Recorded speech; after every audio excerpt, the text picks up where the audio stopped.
please have everyone's attention? May I please have everyone's attention? A meeting of the Upson Historical Society is now called to order. On behalf of the society, we welcome everyone to our meeting and program. We'd like to recognize our visitors at this time. Please raise your hand if you're a visitor.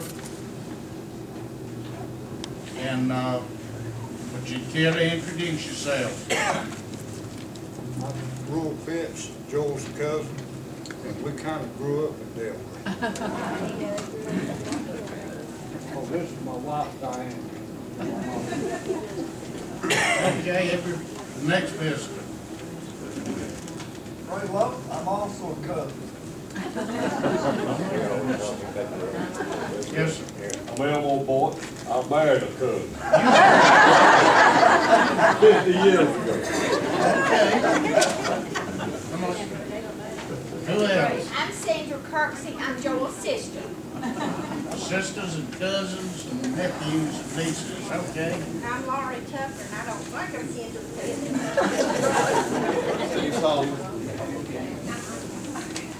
Anybody else? Yes, sir. I've been once before. I'm kin to these bitches too. I know what they are. I was born in Delray. Okay, good. Anybody else on this side? Visitors? How about on this side? We got any visitors on the right side? Okay. I want to extend an invitation to all the visitors to join our society, get the newsletter, and participate in our activities. Does anybody have any special announcements to make at this time? Does anybody have any business we need to bring up? Okay. I guess we're ready to have the drawing.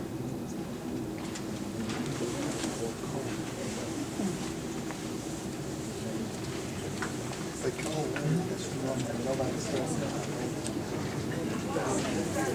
like to say thanks to the EMC and all its other people that helped us out in the flood, in the storm. Both of them, because they was out in the lightning, the flash, and the thunder rolled, and they were composed. Thanks to the EMC. Yes, I'm very familiar with the power outage, because mine was out for about 20 hours. There's an old saying, you don't think about electricity until the lights go out. Now we'll have the drawing for the prize. That'd be nice. And the last 4 digits, 9015. 9015. This lady right here. You want to put it on the back table, pick it up on your way out?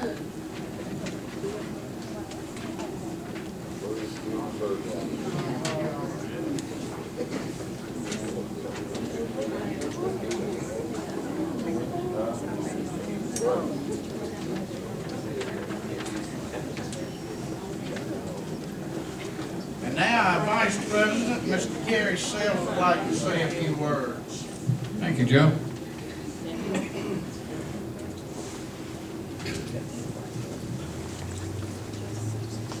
I would also like to thank y'all for coming out tonight. I think you're really going to be in for a treat. Tonight our speaker is a true Renaissance man. This man can do anything in the world. And I'm a lucky person as the program chairman that he actually agreed to do this program.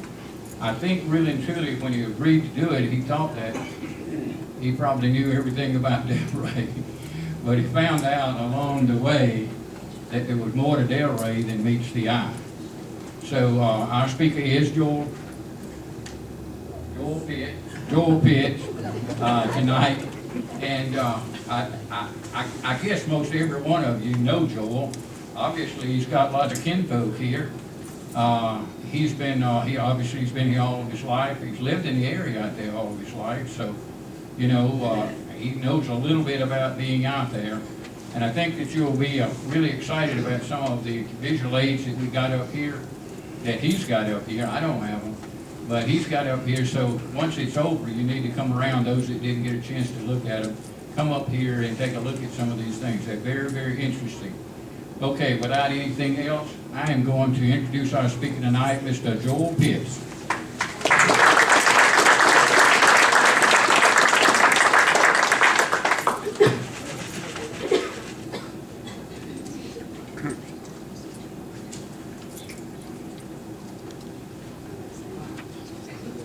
A lot of you folks are kinfolk, a lot of you aren't. I see some folks that I've not seen in a while.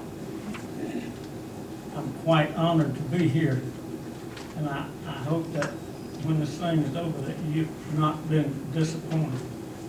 I think probably 1954 was a record sort of a year for the folks in Delray. A couple of things happened.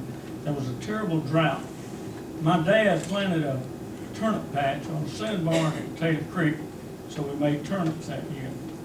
The next thing that happened was that some of the neighborhood boys got together, and at the old ford below the existing bridge now, at the shoal, we dammed up, or we put some rocks in the creek to impede water flow to back water up for our swimming holes. So we had a little bit of water.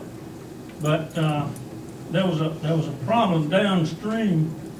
The Delray boys placed rocks across the shoal at the old ford south of the covered bridge to raise swimming hole water level. This decreased water flow to Thomaston Mills. The man who investigated wore black pants, a white shirt, dress shoes, and a red tie. He rolled up his pant leg, waded out in the shoals, and kicked our rocks out of the way. This man was later identified as Mr. Julian Hightower. The other thing that happened in 1954 at Delray was the bridge collapsed, our covered bridge. It collapsed. There was a dump truck with a lowboy and also a tractor on that lowboy and another dump truck entered from the east side going west on Delray Road, and that took our bridge down. Some of the lumber that was in that bridge and used later, some of the other folks was used. In fact, there's a barn still on my son Joe's place that is part of that bridge structure. So there was a lot of things going on, and everybody was taking lumber from the covered bridge that was in the creek. This presentation, I started to do 16 land lots. 16 land lots is over 3,000 acres of land. It didn't take long for me to realize that I had made a drastic error in judgment. I downsized those 16 land lots to 4, and you have a copy of what those land lots are there in front of you. Some of you do if you'd share with other folks.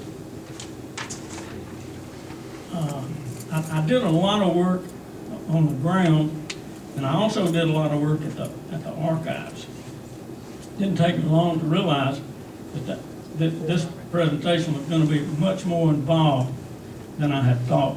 One day on the way home from the archives, I stopped by the Waffle House to have a cup of coffee, and I looked at the menu. And looking at the menu, I looked at what they you eat at Waffle House, you have to understand an order from the menu. So I looked at hash browns, and the hash browns. To order hash browns, you have to order what is it? Smothered, scattered, and covered. And I thought this is going to be a great name for this presentation because that's the kind of the way it's come about. I looked at one other possibility, and that was you can't roller skate on a dirt road. I lived on a dirt road most of my life. So Delray has been a really super nice place to live. It's been part of my life. I've lived there 70 years. take away 4 years that I was in the military. I have some audio, well, not audio visuals, but I have some visuals here that I can point out for you to identify where we are. First thing I'm going to talk about is roads. This map, I think this is a copy of a 1939 map. The road that runs through Delray, and of course this is north, this would be the west side right here. I'm sorry, the east side. Yeah, that's the east side. The airport would be over here.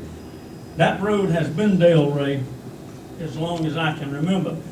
This road on the west side of Delray was at one time Antioch. It's called Antioch Road. It continued up what is now Wheeler Road to North Delray Road, and that little short road was Antioch Road also. My road, North Delray Road, was the road to Zebulon. It was the old Zebulon Road. I think in 1925, the commission authorized the road from Black's Mill to Zebulon, and that road would have come from Old County Road up through Daniel Road, and part of this is guesswork now, but it would have come from Delray Road. From Daniel Road, it would connect over here about the Pasley property now, and it would go east to the Old Zebulon Road up to Kinsey, what was called Kinsey, and go to Zebulon actually on 19 Highway.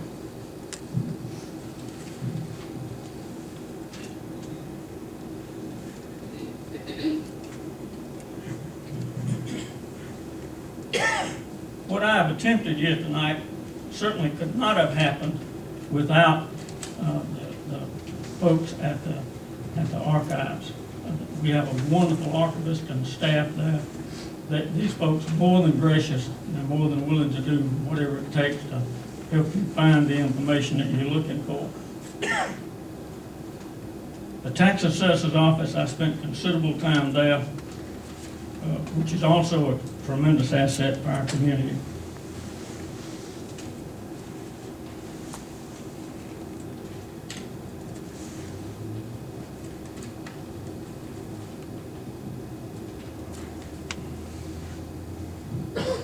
Upson County was frontier in the early 1800s.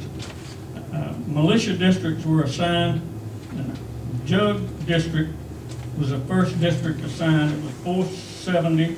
That happened in 1882. That's a Waymanville community. Flint District, number 537, 1823 is the Crest District. Messer District was number 560 in 1825.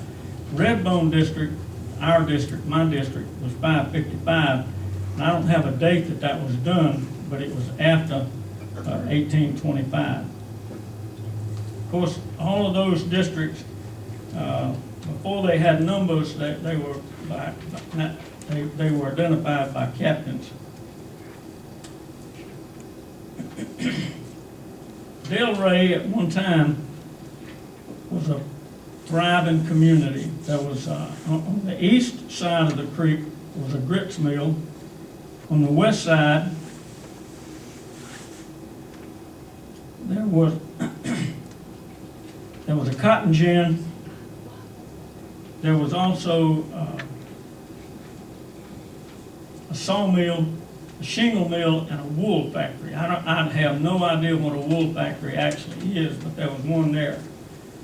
Corn was a crop that was raised in Delray.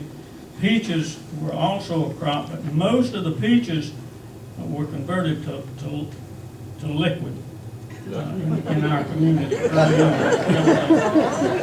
I can verify that a little bit later on for you. There was a comparison made between the peach crop and the alcohol content and what it would take, how many bales of cotton and how many farms, 4-horse farms it would take to equal that peach crop growth. So again, my scope here is on land lots 165, 166, 175, and 176. some of the first people who came to Delray were the potters. They came, all the people that came to our section of the country came from Virginia to Carolina, down through Jasper and Jones, Washington, that same route. And finally they picked up the old Alabama Road and came to Upson County. The attraction for the potters was the clay that we have available here. There's some really fine clay. It was a much better quality clay than could be found in most places. This brought, of course, the potters, the Jugtown folks. There was also a lot of, I won't say a lot, there was considerable pottery made at Delray. The one thing that I did not find, that I could not identify a cooper. A cooper is a person who made wooden bowls. I identified no cooper in this mill to start with. There was no smiths, but I'm sure that there were blacksmiths. Each farm had a blacksmith. There was a forge and a blacksmith, a working blacksmith on each farm, and there was no woodwrights or wheelwrights. Old Alabama Road through Jugtown traversed Upson County northeast to southwest, very close to Delray. North Delray Road, as I said earlier, was one time Old Zebulon Road. It intersected at the old Alabama Road at Kinsey. Kinsey was a working community, and that Kinsey would have been the McKenzie folks.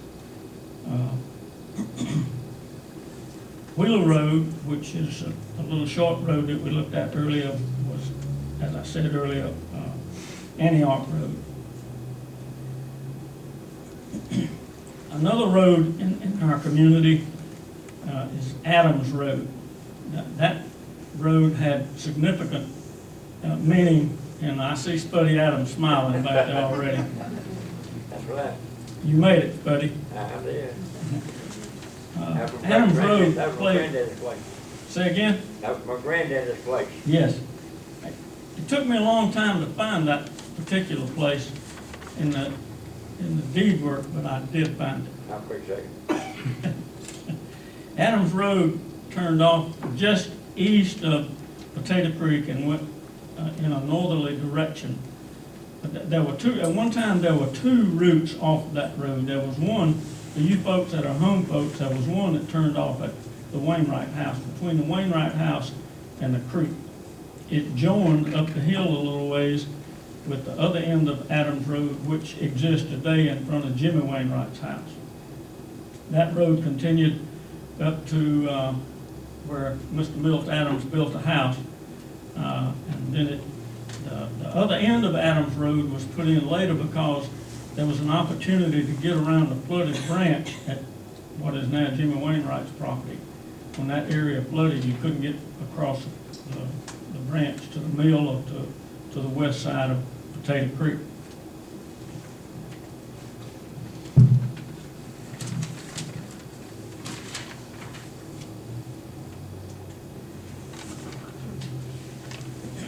There was a ford at Potato Creek, which would be now at where the shoal is, and the access to that shoal crossing the ford would have been on Mr. Wade Fuller's property, which back in those days was, I will identify who it belonged to a little bit later on, tell you who it is now, and we'll go back. And it came out on Jimmy Wainwright's property, which is on the east side of the creek. It would have been a little below the grits mill.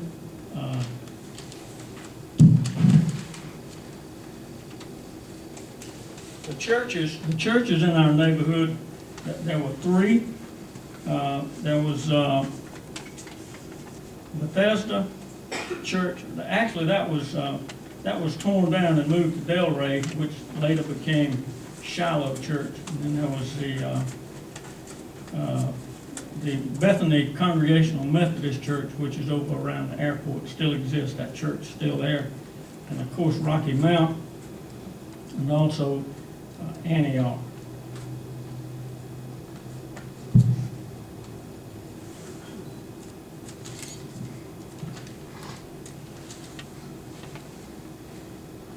The schools in Delray, there was a school right directly across the road from where I live. The school would have been about right here. There's, I think at first it would have been the Talbot School. It was later changed to the Delray Academy.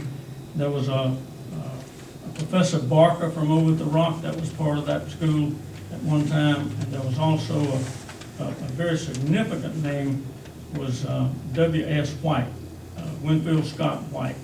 He had a very colorful son who some of you might remember, whose name was Fletcher. The neighborhood folks called him Fletch. He was a very colorful man, great neighbor. He lived where the weather and the conditions suited his clothes. He didn't have a regular homestead. He just kind of moved around. Most of the time, he lived in a tent down at a place we call the Bend on Potato Creek. But his tent flap was always open. Great place to visit. He also lived in a house on what is now Passley property. And back in those days, Colonel George Miller had just purchased that property, and of course you know who his son is, John. John says that Fletch would babysit for him when the Millers wanted an evening out, and he lived in an old clapboard house there, and John said his bed was boards on 2 saw benches, and John had a pallet on the floor. So you can imagine how that went. There was another really colorful guy in our neighborhood whose name was George Wells. Probably, I'm sure that some of you remember George. George would fish your lines. He'd work up your traps for you. He'd get all the pennywinkles out of the branch.